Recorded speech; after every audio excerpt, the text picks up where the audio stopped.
welcome everyone, all ladies, all gentlemen, everybody on the phone. Thank you, Alok, for introducing me to this phone. I know you and I have spent a lot of time together, and you introduced me to Mayur. So thanks for having me. I will try to bring up my slides. Let me know if this works. Give me a second. Okay.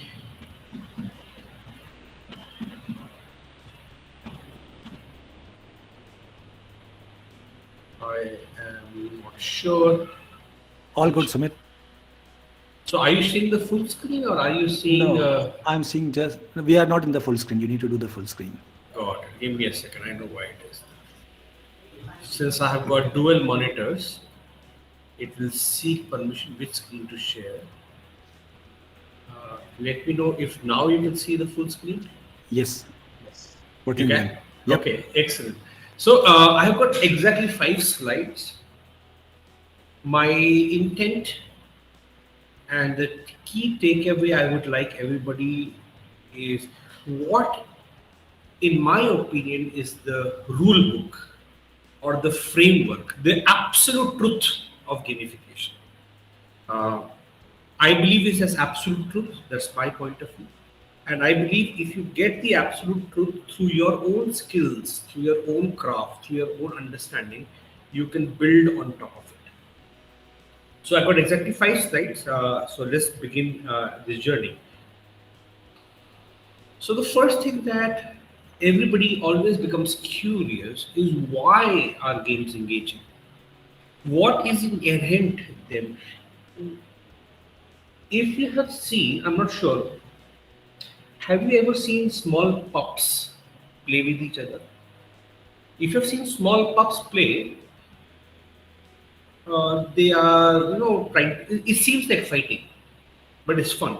But sometimes somebody does something different. Is one will get super angry. It seems like somebody has crossed the line somehow, and it was no longer a game. So even if there is absence of humans, there is play. There is the concept of plaything that exists even in animals. And I was extremely intrigued to understand what does games mean, what does play means, and why does play or games engage us. So everything starts from what we call is the central character or a player. So as I go and describe this, it is okay for you to think about any game that you might have played. And even if you have not played much, you can think of yourself in your real life. But think of an example as we build on this. So everything starts from a player. The player has got abilities. Abilities is called skills, personalities, choices. I am a player and I have got certain skills and experiences. And it is about me. This player is trying to go towards a desirable objective. For some, it could be monetary reward, some it could be fame, some it could be something else. But there is a desirable objective for this player to go towards. But in the middle, there are what we call as challenges. I believe there are only 3 and only 3, not 4, not 2. Only 3 type of challenges that exists. The first type of challenges is what I call as obstacles. These are things that just come in the way from you going towards your objective, like a broken bridge. How will you cross it? But if you're thinking of an example of Mario, then it is a big gap that you have to jump. If you're thinking of a game like Far Cry, it might be a river infested with crocodiles that you have to cross. If you're thinking about yourself, it might be a new Figma tool that you might not know how to learn, like you do not know it and you have to learn it. So it's an obstacle that comes in the way and you have to overcome that obstacle. It could be anything, but it's an obstacle. The second one, and this challenge is slightly more complex than the first one, are dilemmas. This is what choice do I need to make? This is where you got the fear of making a choice. Should I make the right door? Should I take the left door? Should I take the blue door? Which door should I take? Which choice should I make?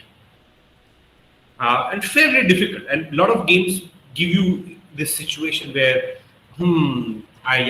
should I do this or should I do that? Which one? Right? These are much harder than obstacles. The third one, which is very prominent in games, but I believe in real world it exists very rarely. Those are what I call as threats or active threats. These are people, enemies, NPCs. NPCs stands for non-playing characters in games that is actively trying to prevent you as a player from reaching your objective. If you really think in your world, as a young employee, I should feel that uh, at least one of my managers in my life chose to be an active threat and did not let me do what I want. At least that's how I believed in a younger days. Now I think differently. But in real world, very few people have active threats where somebody or some human is actually trying to oppose you from getting to your objective. So if you just think of this world, and this is the game, that's it. There's nothing more in the game. There's a player with abilities, there is an objective that you need to go, there are a bunch of challenges, but you have to overcome these challenges, go to your goal. If you really think this is your life as well, this is my life as well, I believe everybody will have this kind of problem where you are today on a Saturday evening attending this class or this session or this chat as a person with abilities who wants to achieve a desirable objective, and in the middle there are a bunch of obstacles, dilemmas, threats, and you want to overcome them, and you are trying to make yourself stronger, better, to overcome these. But why is game different than life? Because game is very unique. It gives you a safety net. It provides you with this mindset of failing is okay, losing is acceptable.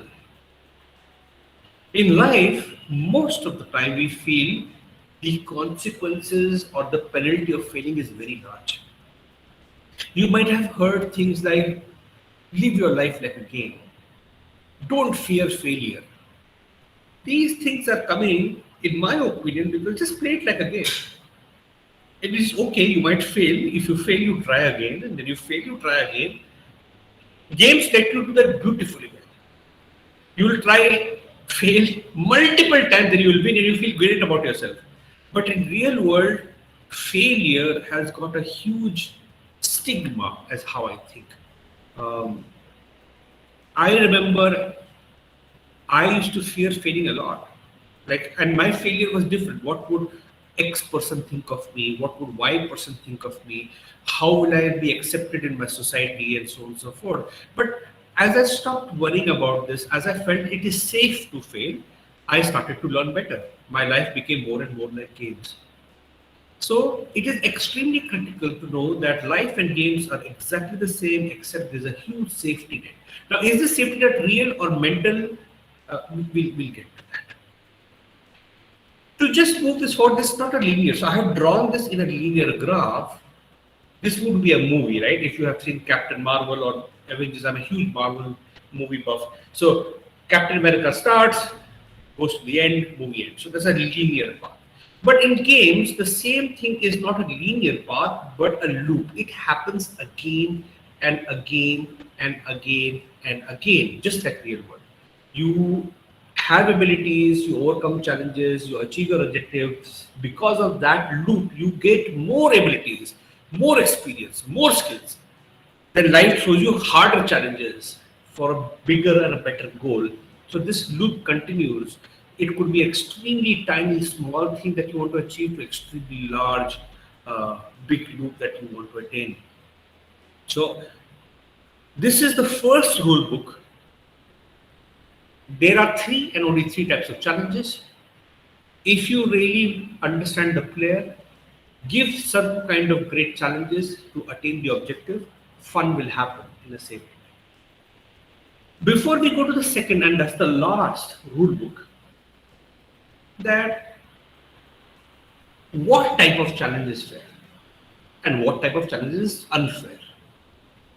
For this, we should consider a simple XY axis. On the Y axis, what we are calling as challenge. It could be of three types. We have defined those three types, but assume that we could measure them. Challenge 1, 2, 3, 4, 5, 6. I'm trying to simplify. in real world, as we will try to gamify multiple applications or processes or systems, it's not that simple, but for the sake of simplicity. And on the x-axis is ability. How capable I am as a player, how capable is my user in using some app. So it's the capability or the ability. So if we take this as a graph, and if we draw a line, there is one line which I call the up curve. This is where the ability improves slowly, but the challenges increases faster. And this is an extremely frustrating experience for the user. This just is the two. Like, why are you making me do this? I don't want to do this. This is not interesting, not motivating, not by any means fun. It is extremely frustrating. If this is frustrating, on the other end, there is also what we call as boring. This is where the ability of the player improves or enhances, but the challenge remains stagnant, and you feel, yeah, I'm doing the same thing again and again. This is no longer fun. I don't enjoy my work. This gets manifested in many, many ways, but fundamentally, you are either frustrated or you're extremely bored, and that's what majority of our lives are. But the beauty of fun or play or engagement lies in the middle. And I have by purposely designed this graph in a way because I believe that's how it is.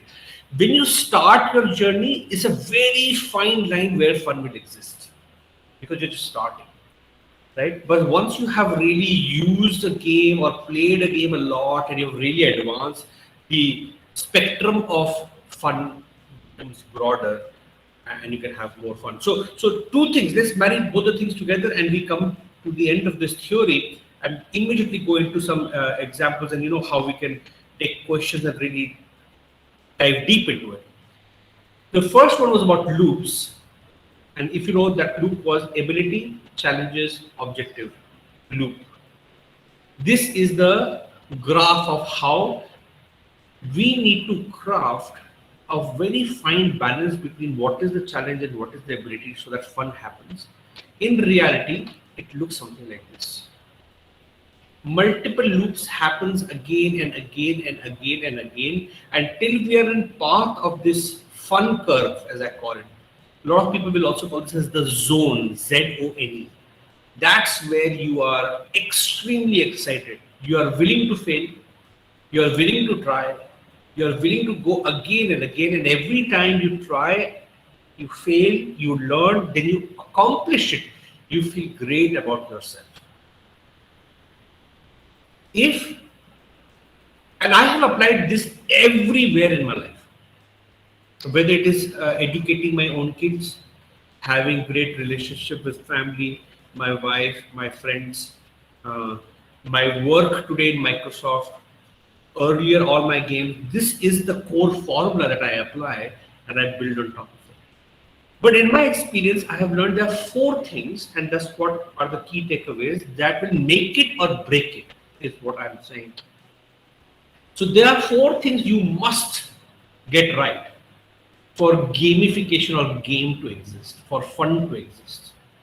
First, you need to know your players.